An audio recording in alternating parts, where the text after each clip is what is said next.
Hi friends, welcome to Vishmiya Kudal. இன்னைக்கு இந்த கிளைமேட்டுக்கு ஏத்த மாதிரி எல்லாருக்குமே தேவைப்படுற ஒரு வீடியோ தான் நம்ம பார்க்க போறோம். அது என்னன்னு பார்த்தீங்கன்னா homemade cough and cold syrup வந்து எப்படி வீட்டிலேயே பண்றது அப்படின்னு சொல்லி பார்க்க போறோம். இது வந்து நம்ம கடையில வாங்கி குடிக்கிற அந்த காஃப் சிரப் செய்யாத மேஜிக் எல்லாம் இந்த homemade cough syrup cold syrup அதை வந்து செய்யும் உங்களுக்கு. இது செய்யறதுக்கு ரெண்டு பொருள் தாங்க தேவை. ஒன்று வந்து சின்ன வெங்காயம், இன்னொன்று வந்து பூண்டு. ரெண்டுமே வந்து சேம் அளவில் வந்து எடுத்து வச்சுக்கோங்க.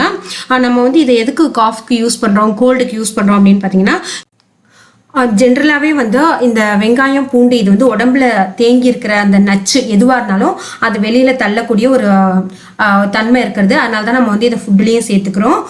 ஸோ வெங்காயத்தில் இருக்கிற அந்த சல்ஃபர் கண்டென்ட் பார்த்தீங்கன்னா ஆன்டிபயோட்டிக்காக நமக்கு வந்து ஒர்க் ஆகுது. அது வந்து நமக்கு நம்ம உடம்புல இருக்கிற அந்த தேவையில்லாத வைரஸ் பாக்டீரியா இதெல்லாம் வந்து அழிச்சிடும்.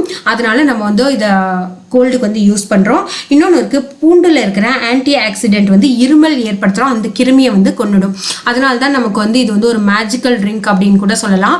காஃப் கோல்டு இருக்கிறவங்க வந்து இதை குடிச்சாங்கன்னா அந்த மேஜிக் வந்து நடக்கிறத நம்மளே பார்க்க முடியும். ஃபஸ்ட்டு இது வந்து எப்படி செய்யறது அப்படின்னு நம்ம பார்த்துடலாம். நல்ல தண்ணியை வந்து 1 டம்ளர் தண்ணி வந்து 1/2 டம்ளர் தண்ணியாக சுண்டணும். ஸோ 1 டம்ளர் தண்ணி ஊற்றிட்டு அந்த தண்ணியில் நல்லா கொதி வந்ததுக்கு அப்புறமா நம்ம நல்ல பூண்டு அப்புறம் அந்த சின்ன வெங்காயம் ரெண்டுமே நல்லா இடித்து வச்சுருப்போம். அதை வந்து இதில் போட்டு நீங்கள் மூடி போட்டு கொதிக்க விடலாம். கொதிச்சு 1/2 டம்ளராக வந்து உங்களுக்கு சுண்டினதுக்கு அப்புறமா அதை நம்ம வந்து குடிக்கலாம். இது நம்ம குடிக்கிறப்ப பார்த்தீங்கன்னா ரொம்ப சூடாகவும் இருக்கக்கூடாது, ரொம்ப சில்லுன்னு இருக்கக்கூடாது. ரூம் டெம்பரேச்சருக்கு தகுந்த மாதிரி இருக்கணும். ரொம்ப சில்லுன்னு குடிச்சாக்க அது வந்து இதமாக இருக்காது. ஸோ இருக்கிற அந்த ரூம் டெம்பரேச்சருக்கு எடுத்துக்கணும். இதை வந்து நம்ம உப்பு எதுவுமே சேர்க்கக்கூடாதுங்க. உப்பெல்லாம் சேர்த்தோம்னா அதோட பலன் போயிடும். அதாவது வந்து உங்களுக்கு பனங்கற்கண்டு கிடைக்கும் இல்லையா, அதை சேர்த்து குடித்தோம் அப்படின்னா ரொம்ப ரொம்ப நல்லது. ஒரு நாளைக்கு எத்தனை தடவை குடிக்கணும் அப்படின்னு பார்த்தீங்கன்னா 3லேருந்து 4 தடவை குடிக்கணும். உங்களுக்கு ஒரு 3 நாள் குடித்தாலே போதும். அப்படியே உங்களோட அந்த நுரையீரலில் தங்கி இருக்கிற அந்த சளி எல்லாத்தையுமே அப்படியே வலிச்சு கொண்டுட்டு வந்துடும். இதை நம்ம வந்து செஞ்சு வச்சுக்கிட்டு கொஞ்சம் கொஞ்சம் அப்பப்போ குடிக்கலாமா, இல்லை 3 வேளையும் வந்து குடிக்கலாமா அப்படின்னா குடிக்கக்கூடாது. இதை வந்து ஃப்ரெஷ்ஷாக அப்பப்போ செஞ்சு தான் நம்ம குடிக்கணும். அப்போ தான் வந்து நமக்கு அதோட ரிசல்ட் வந்து ரொம்ப நல்லாயிருக்கும். எப்போ குடிக்கணும்னு பார்த்தீங்கன்னா சாப்பிட்டதுக்கு அப்புறமா ஒரு 1/2 ஹவருக்கு அப்புறம் வந்து நம்ம இதை குடிக்கணும்.